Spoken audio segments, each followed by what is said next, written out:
कौन बना रहा था सीढ़ी? बच्चे बना रहे थे। सनातन धर्म को नष्ट करने के लिए कुछ लोग चोला पहन करके आ गए हैं, अपने आप को हिंदू हिंदू कह रहे हैं।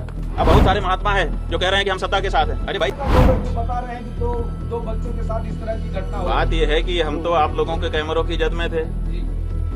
जो प्रयागराज का स्थान है, उस प्रयागराज में चप्पे चप्पे पर सीसीटीवी लगा है। आप लोग निकलवाइए मेला अधिकारी के यहाँ से कि कितने रुपए का सीसीटीवी खरीदा गया है और वो कितनी जगह पर लगाया गया है और उसकी फुटेज कहाँ है। तो उन्होंने तो चप्पे चप्पे पर लगा रखा था कि कुछ भी घटना होगी हम उसको वार रूम से देख लेंगे। तो उनके यहाँ तो सब रिकॉर्ड होगा ना। हमारी बस तो हमारे शिविर के अंदर नहीं खड़ी थी, क्योंकि पुलिस ने जो हमारे साथ ज्यादती की उसके बाद से हम शिविर के अंदर प्रविष्ट ही नहीं हुए, बाहर ही खड़े रहे। तो सड़क पर ही हमारी बस भी थी और हम भी थे।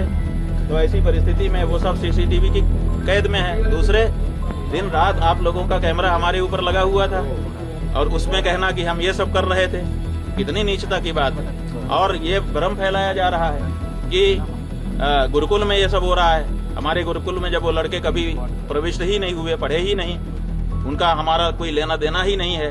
वो हरदोई के विद्यालय के छात्र हैं, जैसा कि उनकी मार्कशीट जो मुकदमे में लगाई गई है उससे पता चला है। तो जब वो यहाँ पढ़ते नहीं है, लिखते नहीं है, आए नहीं है, गए नहीं है, यहाँ से कोई उनका लेना देना नहीं है, तो उनके साथ कैसे कोई कुछ कर सकता है। और तीसरी बात यह है कि ये कह करके भ्रम फैलाया जा रहा है कि सीडी है, सीडी है। वो सीडी किस चीज की है? वो उसको क्यों नहीं सार्वजनिक किया जाता है? कहा जाता है कि बच्चों के साथ अन्याय हो रहा था और बच्चे जो है वो निकल करके गए। हमको आकर के उन्होंने बताया, जैसा कि देखिए कोर्ट में क्या है हम नहीं बता रहे हैं, लेकिन जो सार्वजनिक रूप से आशुतोष ब्रह्मचारी ने कहा है उसके आधार पे हम आपको बता रहे हैं कि वो कह रहे हैं कि बच्चों ने आकर के हमको बताया कि हमारे साथ ये हो रहा है और फिर सीडी भी लेके आए बच्चे। इसका मतलब बच्चे सीडी बना रहे थे। कौन बना रहा था सीडी? बच्चे बना रहे थे या कोई दूसरा ही बना रहा था?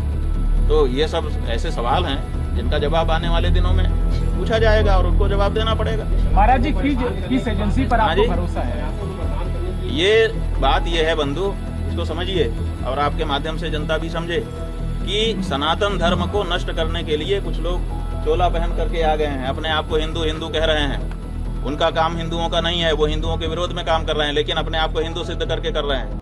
जब विधर्मी चोट नहीं पहुंचा सके तो हिंदू चोला पहन करके हिंदू धर्म को नष्ट करने के लिए कुछ लोग आगे आए हैं और वो इस समय कारगर रूप से अपना काम कर रहे हैं। ये एक शंकराचार्य नाम की संस्था है, 4 शंकराचार्य जो देश में हैं, वही सत्य सनातन धर्म की बात इस समय कह रहे हैं। अब इनके मन में है कि अब हमने सबको अपने बस में कर लिया, अब शंकराचार्यों पर बस में कर लें। अब शंकराचार्य बस में आएंगे नहीं, क्योंकि वो तो सत्य सनातन धर्म की बात करेंगे।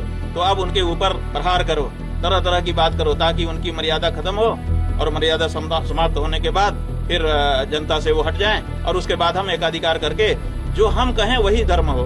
हम जिसको कह दें कि ये धर्म है वो धर्म हो जाए और जिसको हम कह दें कि ये अधर्म है वो अधर्म हो जाए।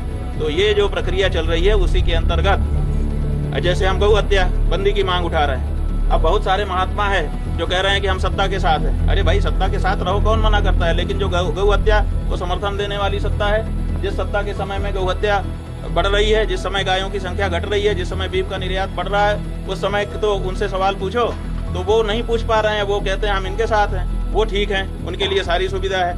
और जो शंकराचार्य कह दे कि गौ हत्या बंद हो, ये गलत हो रहा है, इसको ठीक करिए, उसके ऊपर इस तरह का लांछन और प्रहार किया जाए, ये हो रहा है। स्वामी जी, ये हमारे अभिमुक्तेश्वरानंद के ऊपर प्रहार नहीं है, ये शंकराचार्य नाम की उस संस्था के ऊपर प्रहार है जिस संस्था के द्वारा सनातन धर्म आज भी सुरक्षित है।